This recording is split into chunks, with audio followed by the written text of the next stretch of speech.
안녕하세요. AI한테 생각을 맡기면 정말 편하잖아요. 그런데 그렇게 얻은 편리함과 우리가 직접 읽고 생각해서 얻는 힘, 이 둘 사이에서 어떤 선택을 해야 할까요? 오늘 이 흥미로운 딜레마 한번 제대로 파헤쳐 보겠습니다. 자, 오늘 이야기는 바로 이 질문에서부터 시작합니다. AI가 주는 편리함, 정말 달콤하죠. 근데 그 뒤에 우리가 미처 생각하지 못했던 대가가 숨어 있다면 어떨까요? 오늘 우리는요, 먼저 AI에게 생각을 맡기는 생각의 아웃소싱 현상을 살펴볼 거고요. 이게 우리 뇌에 어떤 영향을 미치는지 아주 확실한 과학적 증거를 한번 확인해 볼 겁니다. 그리고 좋은 소식도 있어요. 전 세계적으로 불고 있는 함께 읽기라는 새로운 트렌드, 또 질문하는 독서의 엄청난 힘을 통해서 AI 시대에 독서가 왜 더 중요해지는지 그 진짜 가치를 함께 찾아보겠습니다. 자, 그럼 첫 번째 이야기, 생각의 아웃소싱 시대로 한번 들어가 보죠. 어쩌면 이게 먼 미래의 얘기가 아니라 바로 우리 주변, 교실에서부터 이미 시작된 이야기일지도 모릅니다. 요즘 많은 학생들이 AI를 쓰는 게요, 단순히 게을러서가 아니에요. 빡빡한 학업 일정 속에서 이 효율성이라는 게 너무나 달콤한 약속처럼 들리는 거죠. 과제를 10배나 빠르게 끝낼 수 있다는 유혹, 솔직히 뿌리치기 어렵잖아요. 근데 이게 단순히 숙제를 베끼는 차원의 문제가 아닙니다. 우리가 지적인 과제를 대하는 방식 자체가 아주 근본적으로 변하고 있다는 신호거든요. 이걸 좀 어려운 말로 인지적 아웃소싱, 그러니까 생각을 외주준다 이렇게 표현합니다. 자, 이렇게 생각을 자꾸 AI한테 맡기는 게 습관이 되면 우리 뇌에서는 대체 무슨 일이 벌어지는 걸까요? 그 편리함 뒤에 숨겨진 신경학적인 대가를 한번 들여다보겠습니다. 마침 MIT의 한 연구팀이 AI를 쓰는 데 우리 뇌에 어떤 영향을 미치는지 눈으로 직접 볼 수 있게 보여주는 아주 중요한 실험을 진행했습니다. 이 차이 좀 보세요. 왼쪽이 우리가 직접 머리를 싸매고 글을 쓸 때의 뇌입니다. 마치 밤하늘의 도시처럼 여러 영역이 환하게 켜지면서 서로 막 신호를 주고받죠. 그런데 오른쪽 AI를 쓸 때는요, 뇌가 거의 조용합니다. 생각하는 과정을 통째로 건너뛰었으니까요. 뇌의 신경망이 활성화될 기회 자체를 그냥 잃어버리는 겁니다. 네, 뇌 활동이 줄어드는 건 알겠어요. 그럼 가장 중요한 질문이 남죠. 그래서 실제로 머릿속에 남는 건 얼마나 될까요? 결과는 정말 충격적입니다. 스스로 글을 쓴 학생들은 거의 90% 가까이 내용을 기억했어요. 그런데 AI를 사용한 학생들은요, 고작 16.7%, 6명 중에 1명만 기억한 셈입니다. 우리가 직접 고민하고 연결하고 애쓰는 과정을 거치지 않은 지식은 그저 스쳐 지나갈 뿐 절대 우리 것이 되지 않는다는 게 너무나 명확해진 거죠. 이 비유가 이 상황을 정말 정확하게 짚어주는 것 같아요.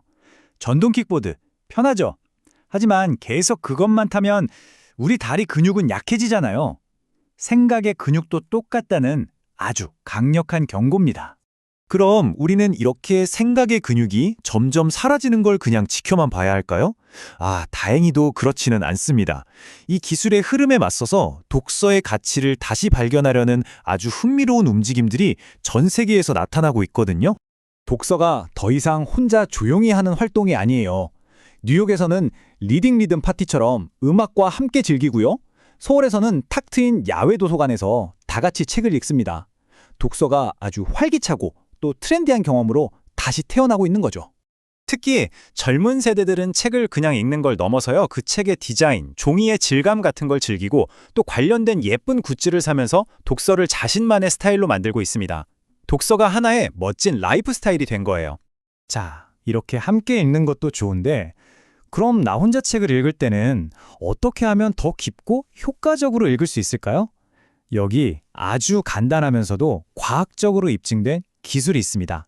한 연구에서 아주 간단하지만 강력한 실험을 하나 했어요. 두 그룹에게 똑같은 글을 읽게 했는데 한 그룹은 그냥 읽게 하고 다른 한 그룹에게는 딱 한 가지를 더 시켰습니다. 바로 읽으면서 질문을 만들어 보라는 거였죠. 겨우 질문하기 하나를 추가했을 뿐인데 과연 결과에 얼마나 큰 차이가 있었을까요? 그 차이는 놀라울 정도로 뚜렷했습니다. 핵심은 바로 능동성입니다. 질문을 던지는 순간 우리 뇌는 더 이상 정보를 수동적으로 받아들이는 스펀지가 아니라 직접 정보를 분석하고 재구성하고 의미를 찾는 탐정이 되는 거예요. 뇌 스스로 이거 중요한데? 하고 딱 표시를 해두는 거죠. 그러니 정보가 훨씬 더 단단하게 뇌에 새겨질 수밖에요. 자, 이제 마지막 장입니다. 이 모든 이야기를 종합해 볼 시간인데요.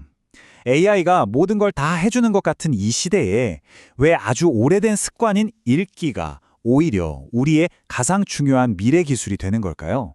이 문장이 어쩌면 오늘 이야기의 핵심일지도 모릅니다. AI는 정답을 주기 위해 설계됐어요. 하지만 우리 인간은요, 질문을 통해 성장하고 질문을 통해 세상을 바꿉니다. 그래서 우리에게 필요한 게 바로 이 깊이 읽기입니다. 이건 단순히 책을 잘 읽는 기술이 아니에요. 가짜뉴스가 넘쳐나는 AI 시대, 내 생각의 주권을 지키기 위한 최선의 방어 수단이자 필수 도구인 셈이죠. 결국 이 한 문장으로 오늘 이야기가 모두 정리되는 것 같습니다. AI는 우리에게 정답을 주지만 독서는 우리에게 질문을 줍니다. 여러분은 정답을 원하시나요? 아니면 질문을 원하시나요? 결국 선택은 우리 각자의 몫입니다. AI가 쏟아내는 수많은 인공적인 정답들 속에서 여러분은 어떤 질문으로 생각의 문을 여시겠습니까? 그 첫 질문을 고민해 보시는 하루가 되길 바랍니다. 감사합니다.